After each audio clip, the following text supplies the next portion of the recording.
Здравствуйте, дорогие друзья!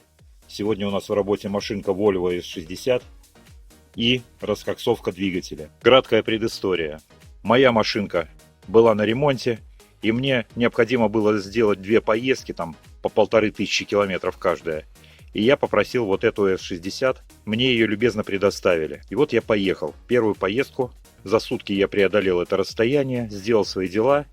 Все хорошо, приехал, вытаскиваю щуп, а на щупе минимум. Но для меня это было такой неприятностью, потому что машинка эта почти в идеальном состоянии. Хозяйка этой машины очень смотрит внимательно за ней, следит. То есть за машиной происходит постоянный контроль. Перед второй поездкой я, конечно, затарился маслом, уровень опять сделал до полного. И в таких расстроенных чувствах поехал во вторую поездку. В поездке я постоянно наблюдал за уровнем масла. Он все время стоял на максимуме. Я проехал свои положенные 1500 километров, приехал, и уровень не сдвинулся вниз ни на грамм. То есть получается, на машинке ездили очень-очень аккуратно, оборотов не давали. Такая езда, знаете, такой сленговая, овощная такая езда была на ней. И колечки, видимо, стали подзалегать. Когда я поехал и сделал эти две поездки, то есть в общей сумме 3000 километров, естественно, на трассе я давал ей жару, машинка выходила активно на обгоны, шла с хорошей скоростью, и колечки я расшевелил. В общем-то, и вся предыстория.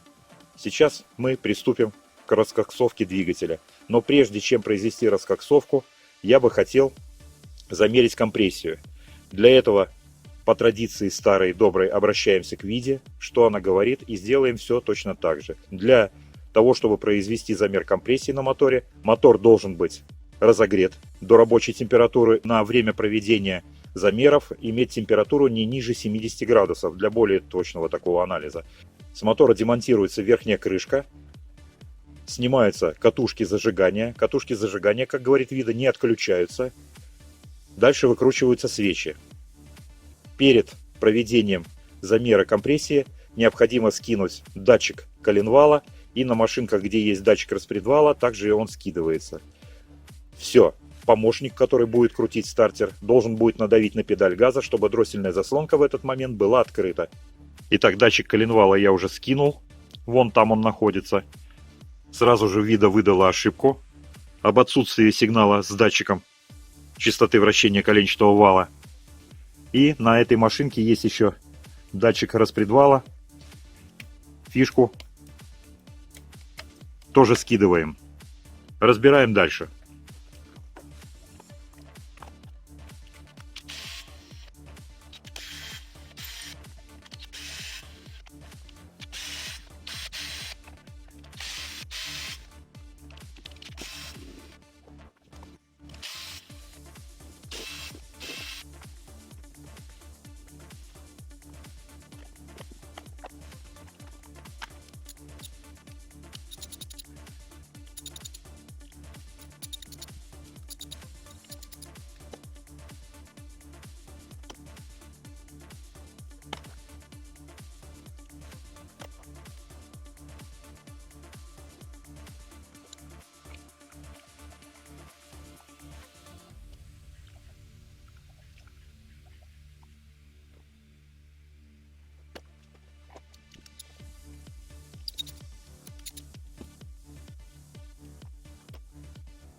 Двенадцать с половиной.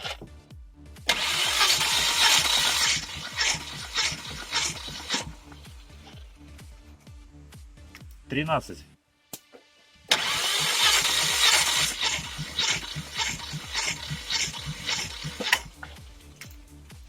чуть поменьше 13, 12,5.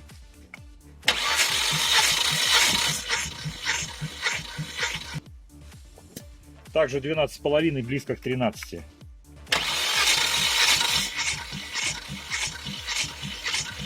Хорош. В пятом 12. Ну а сейчас мы зальем лавр в цилиндре мотора. Значит, как лавр просит выставить все примерно посередине, здесь такого не получится. Попробую хотя бы уйти от верхних мертвых точек и залить. Заливаем, оставляем на час. Через час мы все это дело сольем. Посмотрим, что там будет. Шприцем будем убирать. Подергаем мотор взад-вперед каждые там 15 минут. Единственное, что сейчас другие свечи старые я принесу, чтобы сделать паровую баню, прикрыть свечами. Для примерного определения местоположения поршней я использовал провода из многожильного кабеля. Второй и третий поршни как бы высоко получается, но они не в верхней мертвой точке. Я попробую, конечно, шевельнуть сейчас за коленвал и посмотреть, куда что пойдет. Но, в принципе, в таком состоянии можно уже заливать.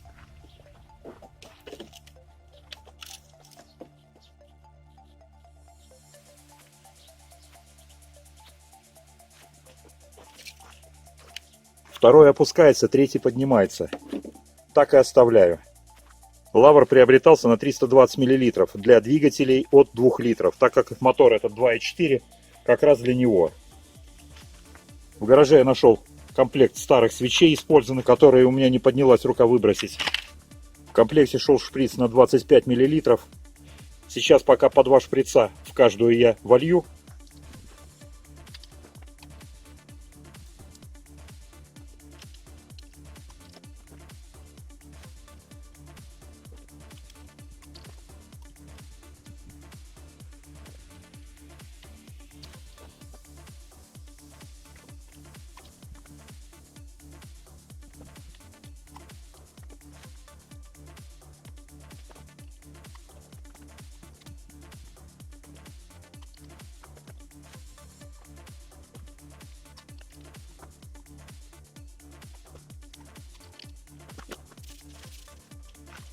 В каждый цилиндр я влил по 2 шприца, 25 мл. И теперь остатки в разных количествах распределяю между цилиндрами.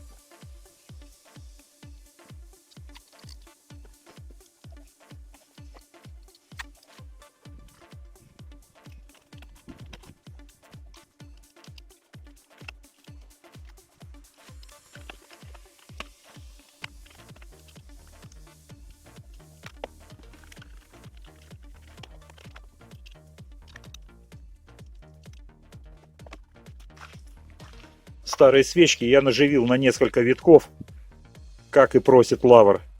Все, оставляем машину на час. Каждые 15 минут я буду приходить и дергать за ключ вверх-вниз, немножко пошатывая поршни. Прошел час времени. Сейчас я выкручу свечи, посмотрю, есть ли там что-то, что можно откачать. И будем продолжать.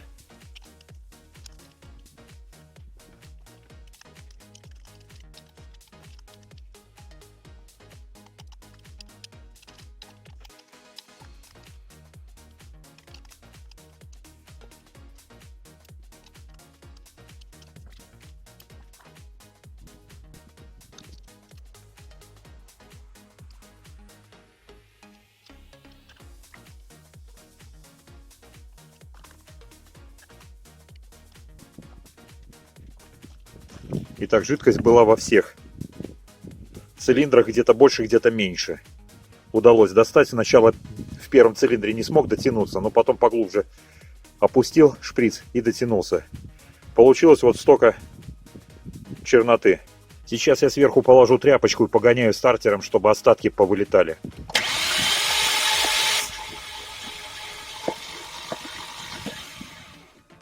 Ну что-то где-то немножко подвыплеснуло. Дальше лавр просит продуть все сжатым воздухом. Ну почему бы и нет.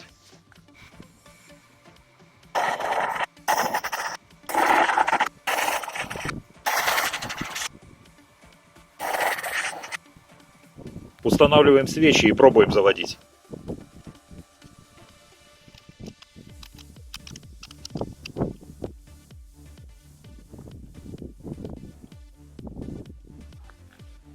Катушки зажигания я пока не прикручиваю. просто поставил их на свечи, так как потом, после всего, мы заново замерим компрессию. В данный момент я поставил катушки, закрутил крепко массу, поставил клемму на распредвал и поставил клемму на датчик коленвала. Пробуем заводить.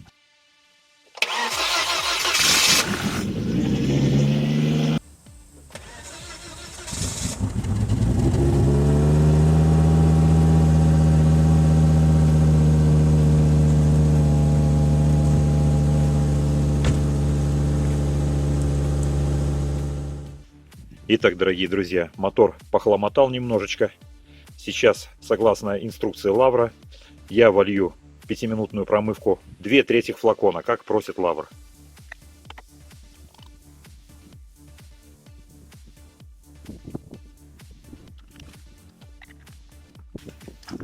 Теперь завожу машину и даю ей поработать на холостых оборотах.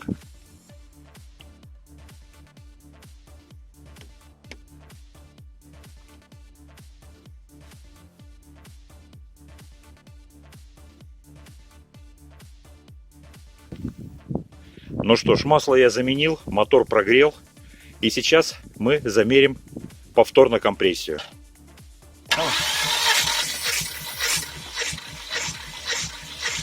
Раз. 12,5.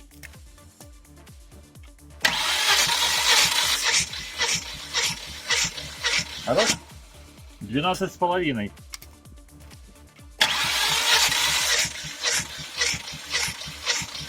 Раз. 12,5.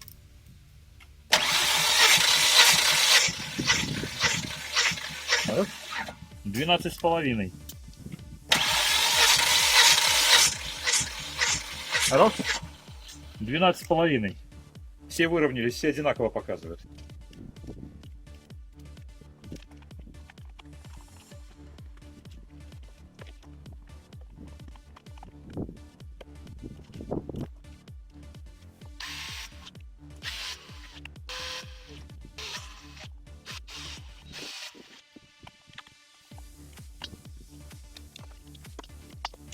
Итак, дорогие друзья, хочется внести небольшую ясность. Значит, в видео у нас указывается значение в мегапаскалях для турбовых моторов 1.1-1.3 и для двигателей без турбонаддува 1.3-1.5. Мой измеритель компрессии показывает значение в килограммах, поэтому приходится переводить. И у нас 1 мегапаскаль это 10 и почти 0,2 килограмма получается. Поэтому, когда я говорил, что у нас 12,5, там ближе к 13, это как раз и есть значение номинальное, в которое по компрессии машинка проходит, попадает. Ну и плюс погрешность прибора. Здесь цель была не показать, какая хорошая у меня компрессия или она у меня плохая компрессия. Это цель была выровнять ее, чтобы во всех цилиндрах было одинаково. Вот в начале был разброс, то есть первый цилиндр проваливался и пятый особенно проваливался по отношению к завышенным показаниям второго, третьего и четвертого. На самом деле выяснилось, что второй, третий и четвертый выровнялись по отношению к первому и пятому. Значит, отсюда можно сделать вывод, что маслице немножко закидывалось, и поэтому значения были повышены. Когда раскоксовка произошла, я прогрел мотор, все точно так же. Он хломотал у меня, стоял, наверное, минут 15, пока не вышел полностью в рабочую температуру. И после прогрева мотора, когда я произвел замер, компрессия во всех вот прямо вот одинаково стрелка стала показывать. Ну, вот это самый главный параметр, чтобы не было разброса между цилиндрами. Дорогие друзья, осталось выполнить последний пункт, о котором просит Лавр. Это после всех процедур проехаться на слегка повышенных оборотах. Но слегка повышенные обороты я уже делал, поэтому просто проедемся. My name is Sir Gillian.